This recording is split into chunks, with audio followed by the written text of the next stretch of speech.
Lovelies. This is something I've been wanting to talk about for quite a while, and I decided to do it because I couldn't come up with any ideas to do. But people have got to quit saying that they're talking to people in the news like Gabby Petito. There are psychics claiming that they're talking to her spirit and they have the answers and making all these predictions, and it's really harmful. This reminds me of another case, and we're going to go all over it. So, without any further ado, hit this a like, hit the subscribe button if you haven't already, turn on the notification bell to be notified whenever I post a video, and let's just jump right on into it. Roll the intro.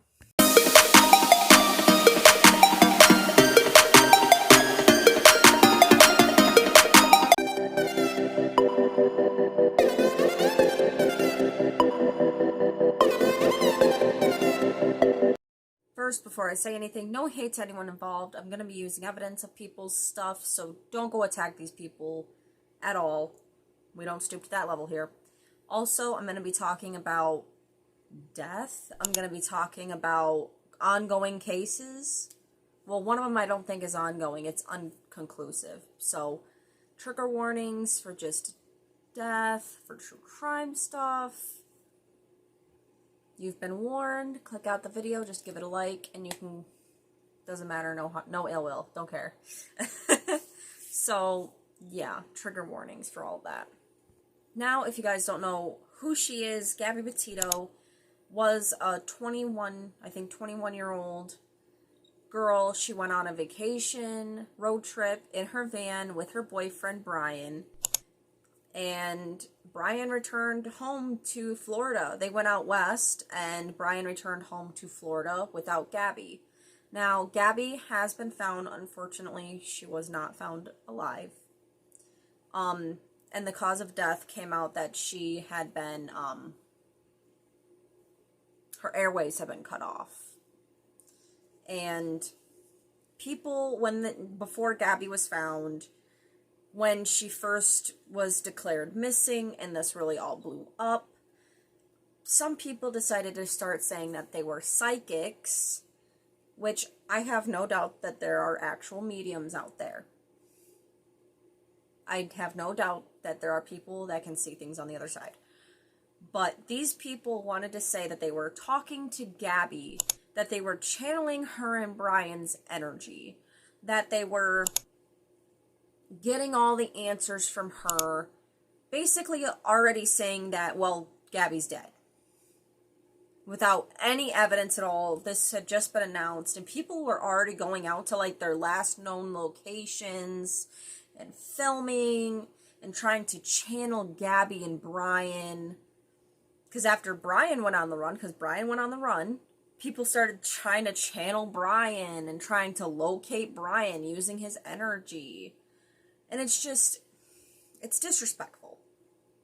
It's so rude and disrespectful to not only the Petito family and the Laundrie family, but it's just disrespectful.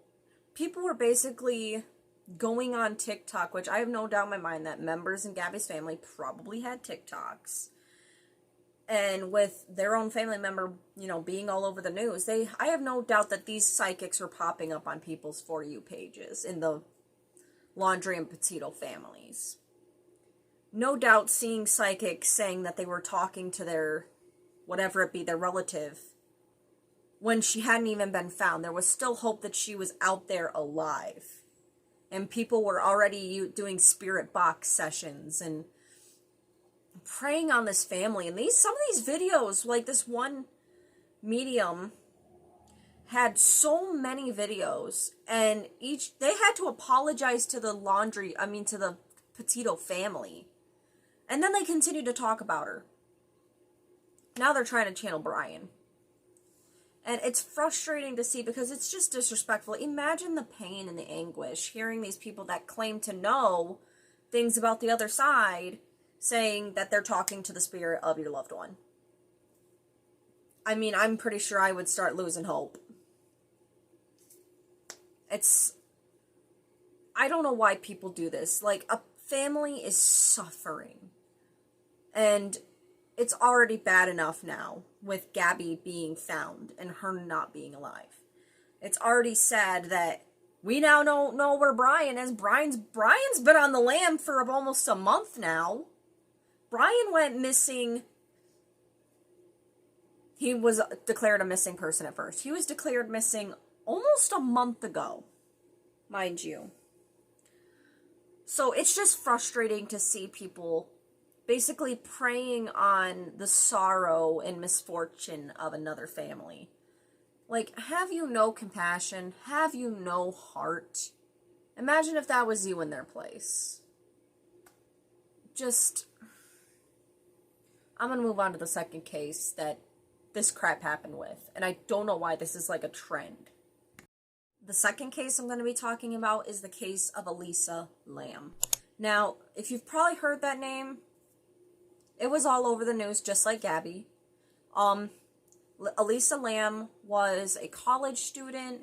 She went to California, went to the Cecil Hotel. If you don't know the Cecil Hotel, it is known to be super haunted, which I have no doubts. I've seen so much evidence for that. The Cecil Hotel is known to be super haunted. It's known to be super creepy. It's been around for a really long time. There's been a lot of death there. And Elisa Lam went there because it was a relatively cheap hotel at this time. And originally she was lodging with some people there, that she was sharing a room with a bunch of people there.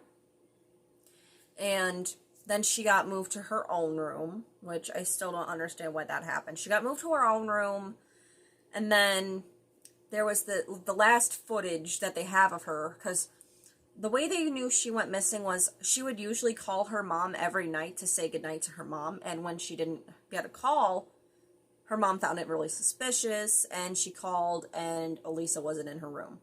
So they looked on the footage, and the last known footage of her is playing what people call an elevator game.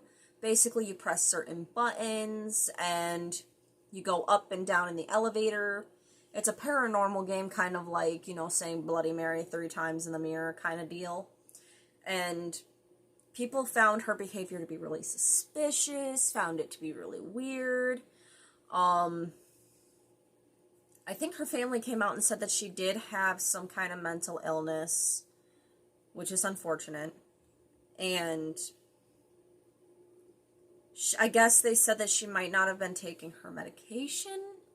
But anyway, she went missing after this. Some people thought maybe she was in danger. Some people thought maybe the spirits got her. And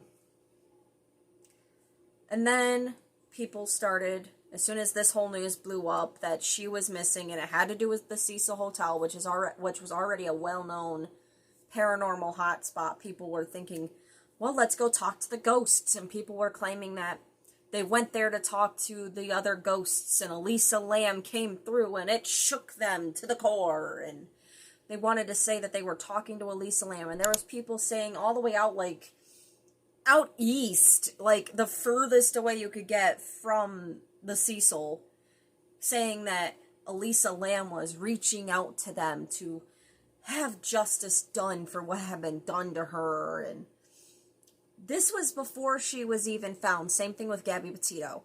What is with it with these people that think that they can just go and start investigating before a body's even found, saying that these people are already passed, that these people are already gone? It's just gross to me. I don't like it. If you guys are wondering what happened to Elisa Lam, she was found up on the roof in one of the water tanks, which a lot of people think is really highly suspicious because the lid to these things are really heavy to lift. And if she'd have been, off her med, she couldn't really lift that much, because that was one of the side effects of one of her medications. If she went off of it, her bone structure would be, her muscle would be really weak. I don't know. That's what I heard from one article, so don't take that as the word. I did a lot of research into this. That was something one article mentioned. But anyway, that had a heavy latch that had to be closed from the outside. So some people are saying that maybe she was locked in there by somebody. But the point of it is people were already in there. As the police were still investigating, people were already in there claiming to be talking to the spirit of Elisa Lamb. And it's just gross to me. I don't know why people do this.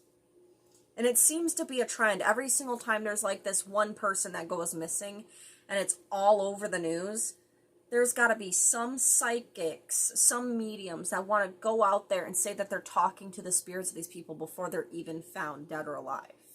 For me, it's like, regardless if you have these abilities or not, do not go and start preying on a family that is just now grieving.